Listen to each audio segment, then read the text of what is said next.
Cubes, యూఎఫ్ఓలు, పిఎక్స్టీల మీద రకరకాలుగా different marks layer చేసి ఎగ్జిబిటర్స్ అందరికీ లెటర్స్ రాసి వాళ్ళని ప్రాపర్గా వాళ్ళ థియేటర్స్లో క్యాంప్ కార్డింగ్ జరగకుండా చూడమని అందరికీ డిస్ట్రిబ్యూటర్స్కి, ఎగ్జిబిటర్స్కి సినిమా రిలీజ్ చేయకముందే 1000 ప్రింట్లో చేసిన అందరికీ లెటర్స్ పంపించి అందరినీ అఫిడవిట్ సైన్ చేసి తిరిగి పంపించమని చెప్పాం. మేము ఇంత జాగ్రత్త తీసుకుంటున్నా కూడా పైరట్స్ మాత్రం వాళ్ళు విచ్చలవిడిగా వాళ్ళు చేయటం మాత్రం మొదలు పెట్టేశారు. ఏగా 3 లాంగ్వేజెస్లో రిలీజ్ చేసాం, తెలుగు, తమిళ్, మలయాళం.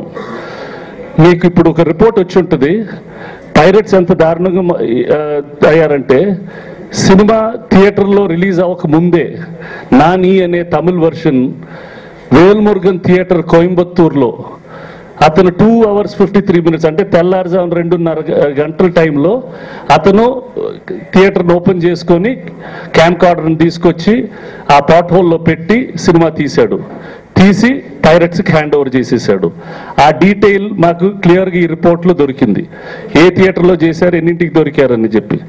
అలానే తెలుగు వరదాయపాలెం అనే ఊరు గౌరీ శంకర్ అనే థియేటర్లో చిత్తూరు జిల్లాలో 6వ తారీఖు రాత్రి తెల్లారుజామున 7వ తారీఖు 12 hours 53 minutes అతను క్యాంప్ కార్డింగ్ చేసి దొరికాడు. నిన్న మొన్న ఈ డీటెయిల్స్ వచ్చిన తర్వాత చిత్తూరు ఎస్పీ క్రాంతిరతన్ టాటా గారితో, డిఎస్పీ ఆరిఫుల్లా గారితో, అక్కడ సిఐ రామ్ మనోహర్ చారి గారితో మాట్లాడి రేడ్ కండక్ట్ చేసి నిన్న సాయంకాలం గౌరీశంకర్ థియేటర్ వరదాయపాలెంని సీజ్ చేసి ఓనర్ని అరెస్ట్ చేసాం. అక్కడ ఉన్న రిప్రజెంటేటివ్ని అరెస్ట్ చేసి we've taken both are behind in the police station now. వాళ్ళు ఇచ్చే లీక్స్ ద్వారా ఇంకెక్కడెక్కడ ఎవరెవరు ఉన్నారో వాళ్ళని కూడా కనిపెట్టేస్తాం. And they will also be found out very soon. సిమిలర్గా కర్ణాటకలో ఎవరో క్యాంప్ కార్డర్ తీసుకొని థియేటర్ లోపల కూర్చొని ఒక బ్యాగ్లో తీసుకొచ్చి కెమెరాని పెట్టి షూట్ చేశాడు. అది ఏ theatre? North Hubli north Karnataka హూబ్లీలో శ్రీ వజ్రేశ్వర థియేటర్లో దొరికాడు. అతను కూడా ఏ టైంకి దొరికాడో అది కూడా దొరికింది. ఆ థియేటర్ను కూడా సీజ్ చేస్తున్నాం. ఈసారి తెలియజేసేది ఏంటంటే ఇక ఎవరు చేసినా వి నో ఎగ్జాక్ట్లీ ఎవరు ఏ థియేటర్లో జరుగుతుందో తెలిసిపోతుంది. So the action is going to be very very strict. First ఈ థియేటర్లు మూసేస్తాం, థియేటర్లో గవర్నమెంట్కి చెప్పి ఆ బీఫామ్ లైసెన్స్ తీసేస్తాం. చేంబర్లో నుంచి we already sending notices, all those theatres will be shut down. నాకు తెలీదు, మేము మా వాళ్ళు చూడలేదండి, ఎవరో రిప్రజెంటేటివ్ ఉన్నాడు లేకపోతే ఇంకోరు ఉన్నారంటే those are not going to be any more reasons for escape. Negligence is not a reason for us. So that action will be taken. Next లెవెల్లో వీళ్ళు ఈ తీసుకొని ఎవరికో ట్రాన్స్ఫర్ చేస్తున్నారు, వాళ్ళు కూడా దొరికిపోతారు. వాళ్ళ పేపాల్ అకౌంట్స్, వాళ్ళ ఈమెయిల్ ఐడీస్తో నుంచి వాళ్ళు ఎలా ట్రాన్స్ఫర్ చేస్తున్నారు, will be finding out the whole thing. అది మీకు తెలిసి చేసినా తెలియక చేసినా కేసు మాత్రం ఒకటే అండి. కాపీరైట్ యాక్ట్ కింద మాత్రమే బుక్ చేయడం కాదు. కాపీరైట్ యాక్ట్ కింద బుక్ చేస్తే బెయిల్ ఈజీగా వచ్చేస్తుంది అనుకుంటున్నారేమో, బట్ అది జరగదండి. Criminal breach of conduct and cheating case, 420 case, ఇందులోంచి బయటకు రావడం కష్టం. అండ్ థియేటర్ లైసెన్సులు క్యాన్సిల్ అవ్వడం కాకుండా అరెస్టు అండ్ జైలుకి పంపించడం అది డెఫినెట్గా జరుగుద్దండి. ఇది 2 యాంగిల్స్ నుంచి చేస్తామండి. ఒక పక్క నుంచి ఈ టెక్నాలజీ చాలా బాగా పెరిగిందండి.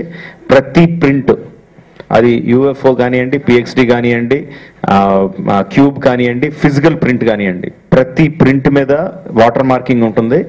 ఆ వాటర్ మార్కింగ్ని బట్టి ఏ టైంలో, ఏ థియేటర్లో, ఏ టైంలో, ఎన్నింటి నుంచి ఎన్నింటి వరకు కాపీ చేశారన్న డీటెయిల్స్ కూడా తెలిసిపోతాయి. మీకు ఆల్రెడీ ఇచ్చారు ఫారెన్సిక్ అనాలిసిస్ రిపోర్ట్ అని, క్యూబ్ చేసింది. సో ఎస్కేప్ అనేది మాత్రం లేదండి. That I have to tell very strongly, escape అనేది లేదు. అండ్ ఇంకో పక్క నుంచి నెట్లో ఎపీర్ అయితే ఎవరు పెట్టారు, ఏ టైం పెట్టారు, వాళ్ళ ఐపీ అడ్రసెస్ కనిపెట్టడం, వాళ్ళ సైట్ షట్ డౌన్ చేయడమే కాకుండా వాళ్ళ ఐపీ అడ్రస్ పట్టుకొని ఏ మనిషి చేశారో పిన్ పాయింటెడ్గా వాళ్ళ దగ్గరికి రీచ్ అవుతా ఉండే. సో 2 ఏప్రిల్ నుంచి ఇక్కడ నుంచి థియేటర్లో షూట్ చేసిన వాళ్ళ దగ్గర నుంచి వెళ్తాం, నెట్లో పెట్టిన వాళ్ళ దగ్గర నుంచి వస్తాం. సో 2 ఏప్రిల్ నుంచి అటాక్ జరుగుతుంది. సో టోటల్ ఎవరైతే ఇన్వాల్వ్ అయ్యి ఉన్నారో వాళ్ళ మీద చాలా సీరియస్ యాక్షన్ తీసుకుంటా ఉండే.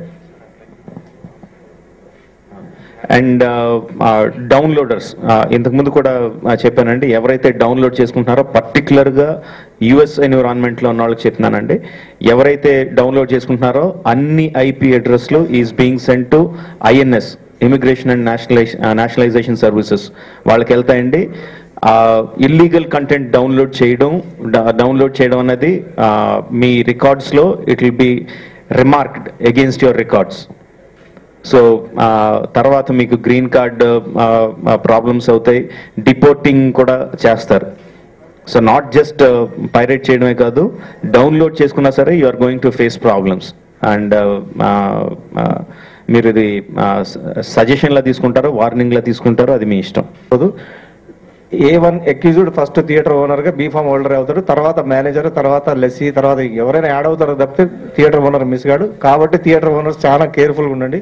లోగడ కూడా 10 రోజుల క్రితం సురేష్ బాబు మీ అందరం కూడా చెప్పడం జరిగింది, స్టింగ్ ఆపరేషన్ చేస్తే సిటీలో కూడా పెద్ద పెద్ద మల్టీప్లెక్స్లలో పెద్ద పెద్ద మంచి నెంబర్ 1 థియేటర్స్లలో వాళ్ళ కింది స్టాఫ్ మేనేజ్మెంట్స్ బ్రైబ్ తీసుకొని వీడియో తీసేయడం కూడా జరిగింది. అది కూడా వాళ్ళకి తెలియజేయడం జరిగింది, ఏ థియేటర్ జరిగింది వారికి, అదొకటి గోప్యం గురించి వారికి చెప్పడం కూడా జరిగింది.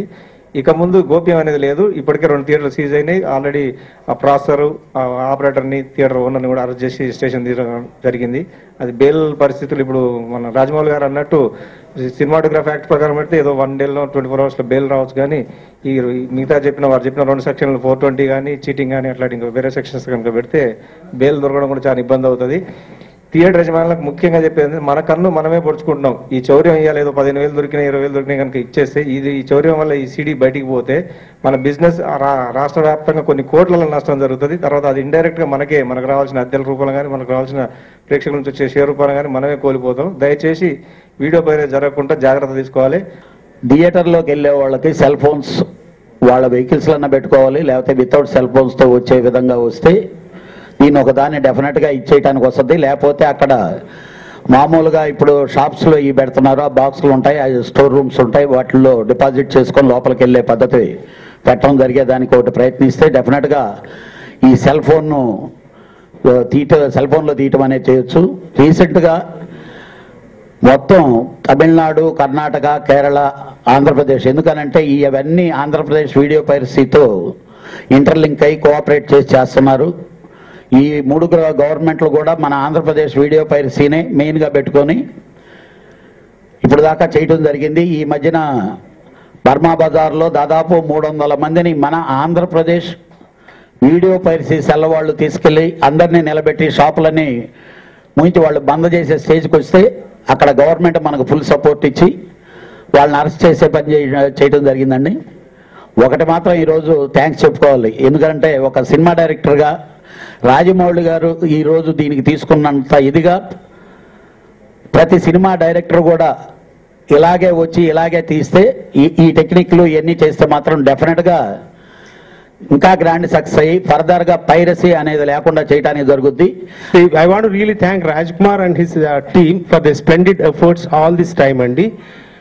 But for Keshav Reddy Garu, Rajkumar, and the trust we all had on them, it's really proving to be correct, Andy. I think the time has come. Very soon we'll come to a day where there is no piracy, Andy.